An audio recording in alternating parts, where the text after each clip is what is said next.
Baltimore County Councilman Izzy Patoka plans to introduce legislation at tonight's council meeting to amend the county charter and create an Inspector General Appointment Board.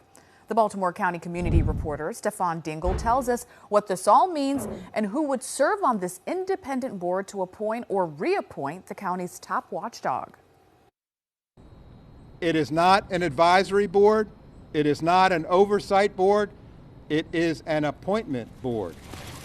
On Monday, outside of the Baltimore County Government Building, Councilman Izzy Patoka announced that he would introduce legislation to get the county up to speed on best practices for the independence of the Inspector General's office. It will serve to minimize political influence related to the appointment and reappointment of the Baltimore County Inspector General. An interim county exec, no disrespect, but would disrupt the continuity of the work that Madigan has done. She has done a great job. Kelly Madigan says she was blindsided by interim county executive Kathy Klausmeyer. 34 public reports, 5 annual reports, made over 100 recommendations. Who she says handed her a letter after their first ever meeting. That informed Madigan she would need to reapply for her job instead of being reappointed to the office she helped create 5 years ago, which caused a stir in county politics and the community. I'm very proud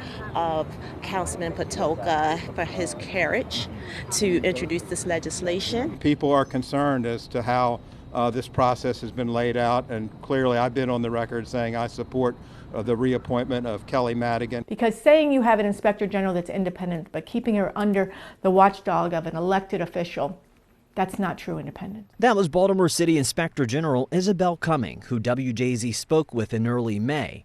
She warned then that the county needed to protect Madigan with an independent board, just as 89% of city residents voted for in 2022 for question I. But for right now, Kelly Madigan is in the middle of a panel job hiring process to see if she will keep her job. I'm hoping that the panel forwards Kelly Madigan's name to the Baltimore County Council so we can be beyond this point and move on with other business of Baltimore County government. If the council gets 5-member votes to advance the legislation, voters in next year's election will decide if the 7-person appointment board is established.